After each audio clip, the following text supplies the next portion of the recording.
Hey everybody, today I am going to be reviewing Him. This was directed by Justin Tipping. What intrigued me about this film was the trailer. I thought it was quite well done, and it had some interesting, satanic, occult imagery going on there that it was flirting with, obviously some camp, obviously some horror elements. But seeing the way that horror is blossoming, the way that it is opening up within the mainstream, I was interested to see how they would maybe fuse some of the more the art house elements that are well known with more of the pulpy, accessible elements. Because again, we're seeing more of that all the time. I think a bold, unsettling, or creepy image on a poster can do wonders where you don't have to add a lot of context. So I think if you have a solid marketing campaign and, combine that with the fact that Jordan Peele is the producer, push that, then, it has some legs. Having said all of that, I really did not like this movie. I felt next to nothing emotionally so far as what I experienced on screen. This is a classic example, in my opinion, of, noticing that they're putting all of this effort into the marketing campaign, making that cohesive over making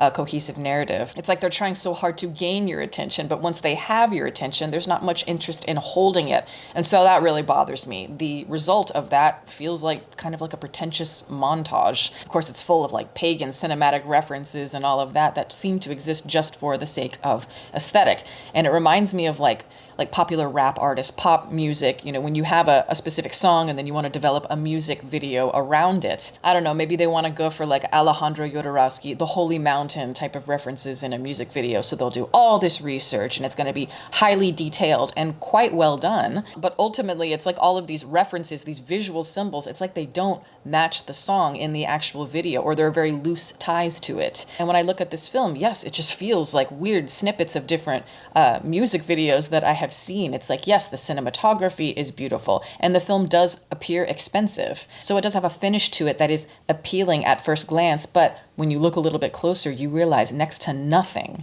ties these images together. When you don't ground the subject of your story in much of a reality, it becomes difficult, at least for me, to find an entry point, emotionally or otherwise. And that's sad because the premise of this is fun, in theory, on paper. It's something that we have seen a million times, but it's who cares if it's well done? It's the whole coming of age story. You have this young boy and he dreams of becoming the greatest football player of all time. He idolizes or grew up idolizing Marlon Wayans, who is playing this legend in the sport already. Wayans is considering retirement, so it's like he's wanting to pass the baton on to this kid, the younger generation of talent, but obviously not without a fight. So on a fundamental level, we're like, okay, there's a little bit of All About Eve in here, definitely Whiplash, some Wicker Man. I've seen this already in Don't Worry Darling, or Blink Twice, or Smile 2. The list goes on and on and on and on. But what bugs me about that, it's not just horror movies, it's all kinds of different American films today.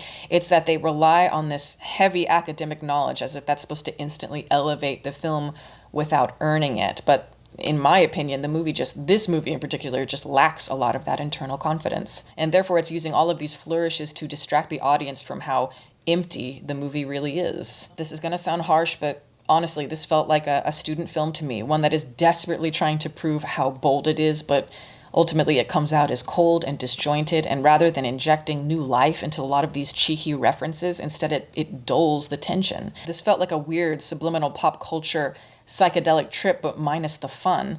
And also, it's not scary at all. And, maybe that was miscommunication when it came to marketing, but I also kind of think that this movie has no clue what it wants to be. It's like it's trying to impress us with all of these provocative questions, but again, there's almost nothing tied to those questions. They are just questions. Anybody could ask these questions and sound deep, but it's like they don't materialize within the narrative. And we are barely grounded within our main character's reality before we're going into this psychedelic, fever dream state where it's like, we don't know what's real and what's not. But these days, that often feels just like an easy device to get away with lazy writing. And yes, what's within the writing, like I said, they're interesting ideas, and maybe there is an edit, on the cutting room floor somewhere that strings together some of those questions about, selling your soul to fame. One of the things that I like that they touched on here is the way that culture grooms young talent into this celebrity culture where you aren't sure, is did I really earn this? Did I work hard for this? Or was I selected? All of that is great, especially when you combine it with that inner dilemma the main character is feeling about,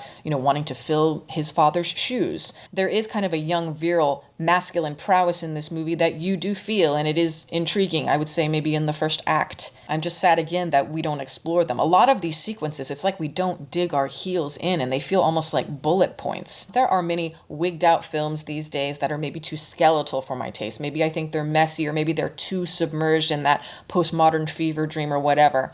But if there is heart somewhere in there, I'm probably going to find something to admire, something to attach myself to. Vulnerability where it can grow and push through a barrier, that is exciting to me. And Tyrick Withers, he plays the main character in this movie, and he has a very cinematic face, a compelling type of performance that is understated, but he also has that wide-eyed innocence. And in the end, in the climax section of the movie, it's like he's giving good face as if he's gone through the trauma and he has had that self-actualization, but just as an audience member, we don't feel that. And it's not at all his fault. It's the fault of the writing. He's just not given the material to work with. And even with the Marlon Wayans character, it's like, in theory, again, it's like we could see him being an intimidating foil, but he's just not memorable here. It's like he lacks the aggression, the menace, the unhinged ability to bring in some of that camp and that humor while it can also be disturbing. It's like we've seen this so many times, but this one it just didn't land. I was just zoning out during this entire thing. It really didn't work for me, and I'm not exactly sure who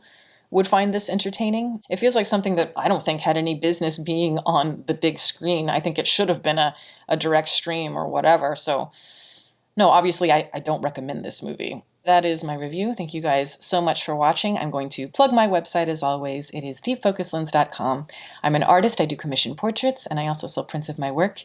If that is something that you're interested in, you can always go to the website below. And if you have a question about a commission or a print, you can always email me.